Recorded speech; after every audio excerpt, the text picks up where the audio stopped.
Now, to help us understand what it's like to extend rehabilitative care to survivors of torture and war atrocities overseas, I'm very pleased to introduce Islam Al-Aqeel. Islam is based in Amman, Jordan, and she's worked there as well as in CVT's expanded programs in Iraq and northern Jordan. 2018 marks CVT Jordan's 10-year anniversary, so we're particularly pleased to welcome Islam Al-Aqeel to tell her story.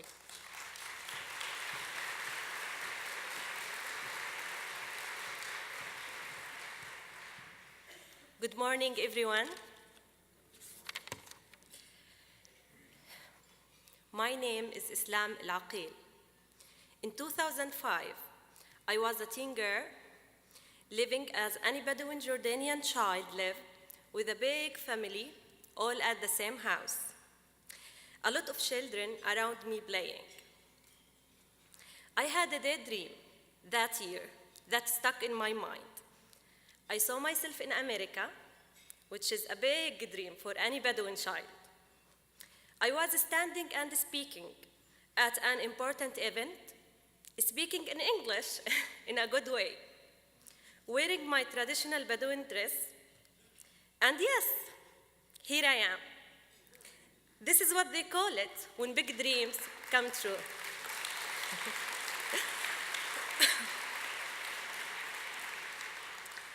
I will take you in my CVT journey by a train. The first station is my first year at CVT. As I finished my master's degree in clinical psychology, I started working with CVT as psychosocial counselor with survivors who were children, teenagers, adults, and the elderly. I worked with a young Syrian man. I will call him Jad. He was only early 20s when I met him.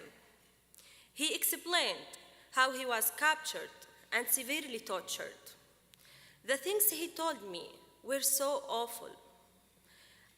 I asked myself, is this real? I have heard a lot of torture techniques during my professional journey, but I had to wonder how this very slim young boy was still alive. He had lost the ability to walk because of the torture in his brain and nervous system. Surgery helped him walk again, though not perfectly, and he was not able to sit in one position for a long time. Jad entered our injured men's group, doing psychotherapy and physiotherapy. This group was for severely tortured survivors, and I noticed how Jad was engaged in this group. He learned new skills to help him with his nightmare and sleep, and physical exercises that helped his leg. He began supporting other men in the group and became able to sleep again and interact with others normally. I can't explain the feeling of helping someone so young and being confident that he will be able to continue his life normally like others. My train will go now to the second stage. A few years later, when I was promoted to senior psychosocial counselor, in this stage, I worked with more difficult cases. I remember my supervisor at that time, Luca, said, I don't know if you choose the complicated cases or they choose you. We worked with an elderly Syrian woman who lost her 5 sons in the war. She was living alone in Jordan with her grief. I will call her Noor. Noor came to the sessions afraid. She was not able to go out to see how other people living their lives normally with their children. She was extremely desperate and sad.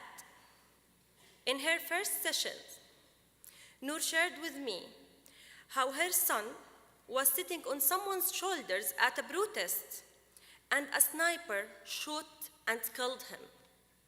He was only 14 years old. This moment was filmed and published on YouTube, and Noor saw it every day. A horrible reminder of how her boy was killed. I remember telling Luca, I really don't know what to teach her to cope with all of this. Luca said, you don't need to teach her to cope like others around her. Her grief is big and may stay forever. You can listen. Listening is therapy, Islam. And I noticed how my listening made a change in Noor's life. She started functioning again, making connections, learning new things like sewing, working in her small business, always coming with her smile to our center. Now, my train will stop in the last station, my 5th and 6th years at CVT. I was promoted to a new leadership position as one of the first associate psychotherapist trainer. CVT was expanding in the Middle East and needed me to work in Turkey and Kurdistan, Iraq. I was very interested, but this was a big decision for the Bedouin family to take. You see, I realized that CVT is not building a trust relationship with her clients only. It's also with her employees and their families. My family was supportive for this decision because they saw how CVT supported me. So, this Bedouin girl started the next adventure with the first stop in the USA, coming to Minnesota in January during the huge snow. Then, I went to Iraq. I worked with communities which had been displaced, persecuted by Daesh, also called ISIS.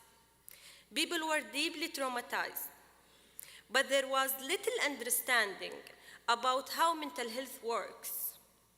Women who had been kidnapped and held by ISIS for 3 years finally came back, but people did not understand what they are going through. These women acted in ways made people uncomfortable, appearing afraid and anxious. People said they were just crazy, but I spoke to those women, explaining that I understood and the psychotherapy will help them. And to help the wider community to understand these needs, I conducted psychoeducation sessions to help people understand the trauma and psychotherapy. And the session works. After each one, I noticed people coming from their villages to approach us for mental health services. And most recently, we have been implementing self-care trainings for Syrian psychosocial workers who are helping survivors in the southern Syria. These people are surrounded by the trauma of war. We do support the trainings for them and for families and children, bringing them across the border into Jordan. These people have been living in the middle of trauma for years. The first time I met them, I could smell the war on them, the suffering. I saw it in their faces. I also provide a remote self-care training for them during the war. At one point, their village was attacked during the training. But I know that they left the training with more resilience and the skills to help them to adapt. For many of them, it's their first chance to focus on themselves after years of war. We give them space, we listen, and they started to change, to feel more positive. One man told me he bought new clothes for himself for the first time in 3 years. The training is shared with other staff after this, and the results are amazing. Going out to more than 50 employees in Syria. I can't explain my energy and feelings after these trainings. Now, my train is here. It will not stop, especially with all of this kindness, support, belief, faith, and love.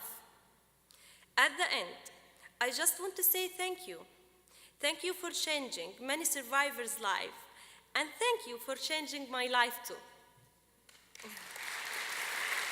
Thanks.